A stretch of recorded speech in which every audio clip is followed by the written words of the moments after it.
what the heck is a Sumo spring and why might your Chevy motorhome need one?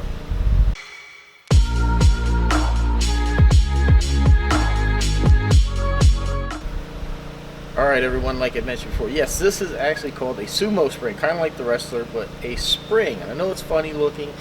The suspension that they use here in the Chevy, which is basically Express, this is built on a Chevy Express van platform, and doing some research, so I know some of the Chevy pickups or GM pickups use a similar system as well. You have a coil spring that's in the suspension and this, and we'll take the tire off and I'll show you.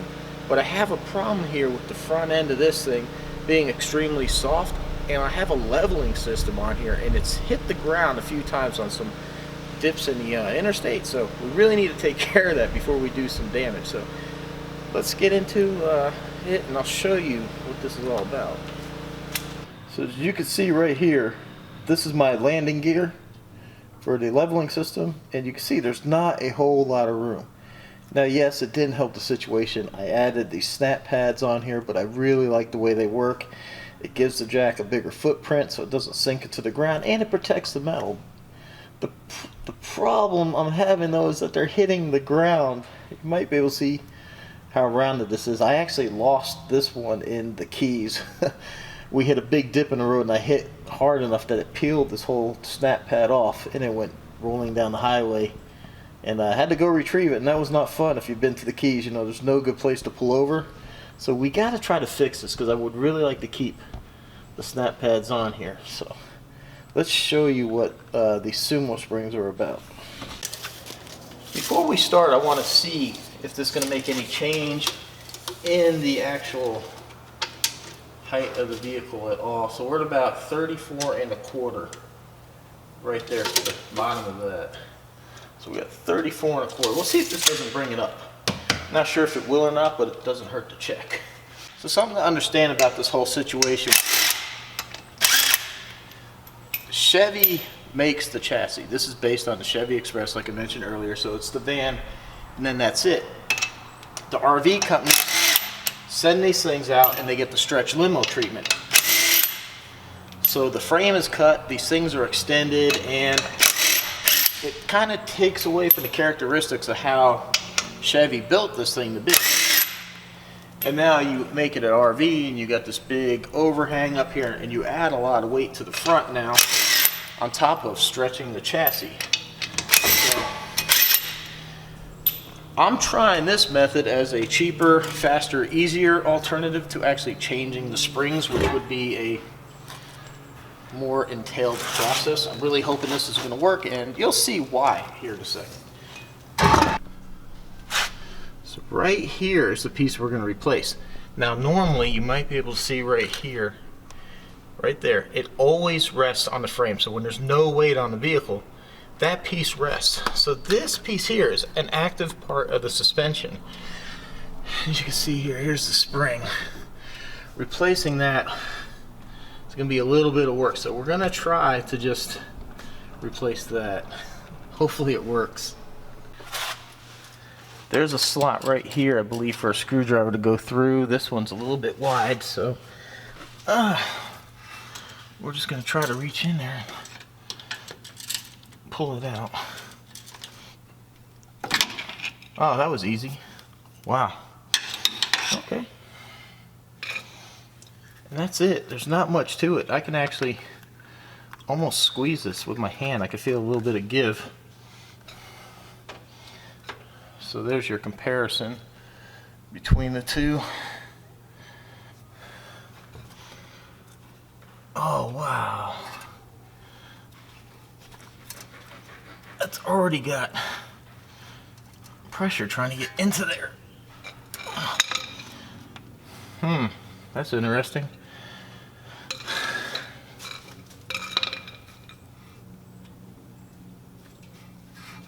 Oh, man.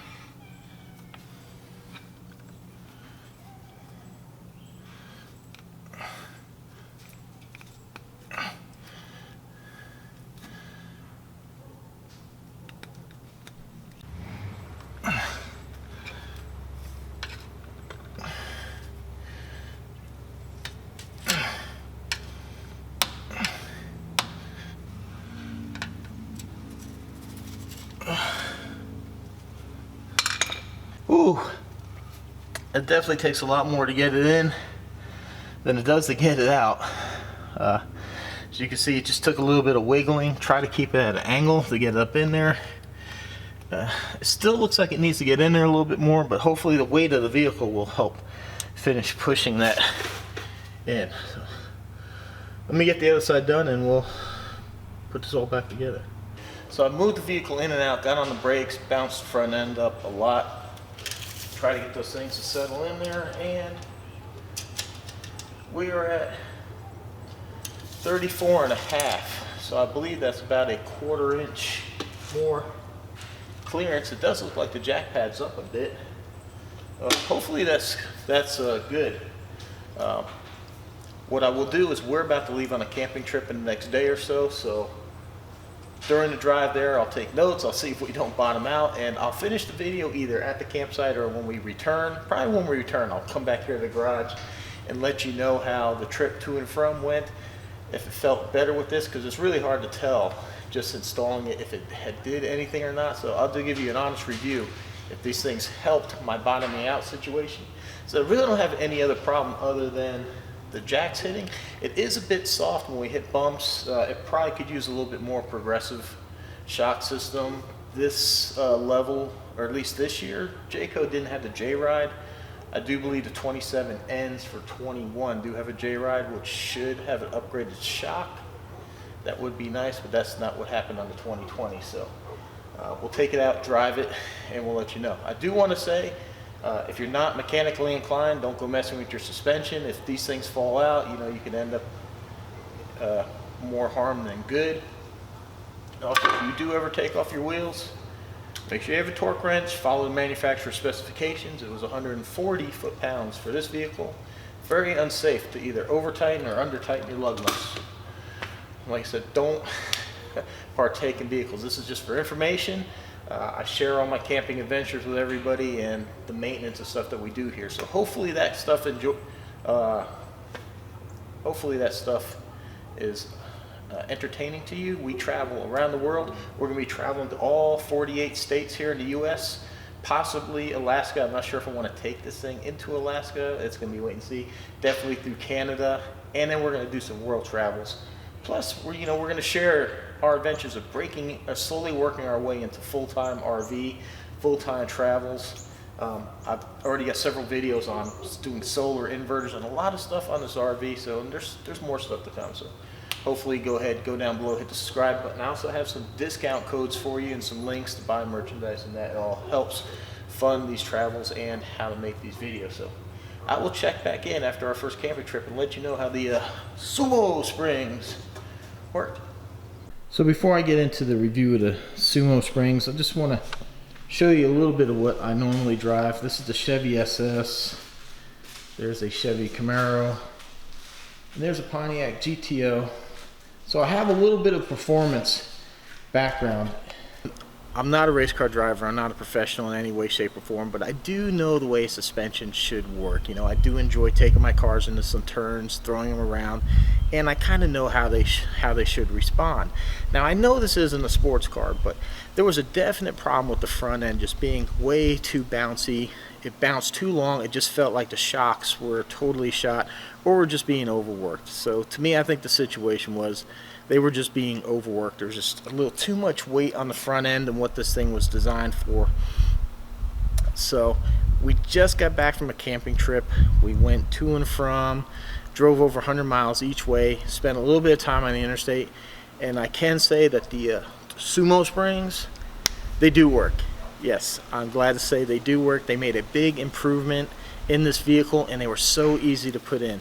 I can't talk for Ford or how any of the other stuff worked, but I really do feel confident in the company Sumo Springs that I think if you need some type of suspension components, you shouldn't have a problem with them. If you have a Chevy product that has those rubber bumpers in the swing arms there, I highly recommend you go this route. Go ahead and get these products. Even if you don't have a problem like I did with the leveling jacks bottoming out, it makes a big difference in the way this thing handles going down the road. Just taking some gentle turns, or when you hit a bump, you just feel more in control, because when you compress the suspension all the way. As the vehicle comes up, your steering gets light, and that's not very good for trying to keep control, especially at highway speeds. So it rides a little bit firmer, but it's not harsh. It actually rides very nice. Some places before I was sweating. Most of my problem was on the short little bridges that you go over. You know, when you come down, there's usually a dip. So as you dip down all the way to the RV, would just come and push on that front end, and the arms would come up, and then my leveling jacks would hit the ground. Or even on some interstates, you'd hit some bumps, and it would be like a non-stop bouncing. These things made a huge difference. Very easy to install, not very expensive at all. So highly recommend the Sumo springs. They took care of my excessive bounciness here on the front end of the Chevy. Like I said, this is based on the Chevy Express full-size van. So if you had the van, and I think some other products like the Avalanche or something use the same type of system. So it really took care of my sway and all that problem. So if you have a Chevy motorhome, definitely look into it. So I hope you got some value out of this video, and go ahead and leave a thumbs up for me. It's free of charge, costs you nothing. And if you're into travel, either overseas or through the US, and you like doing stuff with your motorhome, go ahead and subscribe too. I'm a veteran. My wife's originally from Russia, hence Vet Ruski. We are an interesting couple and quite entertaining. We got some camping videos, we have travel videos, and I have some other stuff on this video. So check out my playlist down below. And check out, I have some discount codes for some great merchandise down there as well. And check out my Amazon store. If I can find these Sumo springs on Amazon, I'll list them. I'm not 100% sure because I haven't done it yet, so I don't want to say. But check it out. So everyone, hopefully this will help you if you had the same swaying problem or leveling jacks bounce off the ground like I did. So like, shares, comments, definitely appreciated. Even just say hi. Just anything helps me recommend and get the word out about this product. Like I said, I'm not sponsored by Sumo Springs. They didn't ask me to do the video. I just had a problem with the RV. I did some research, and this seemed like the quickest, most economical way to go ahead and fix the problem. And so far, so good, it works. If somewhere down the line I have an issue with these things, I'll pin a comment down below that, hey, something went wrong with this. So if you don't see a pinned comment so far, it's happy sailing down the road. So hopefully we'll get you to subscribe, and we'll see you on the next video. Thanks for watching.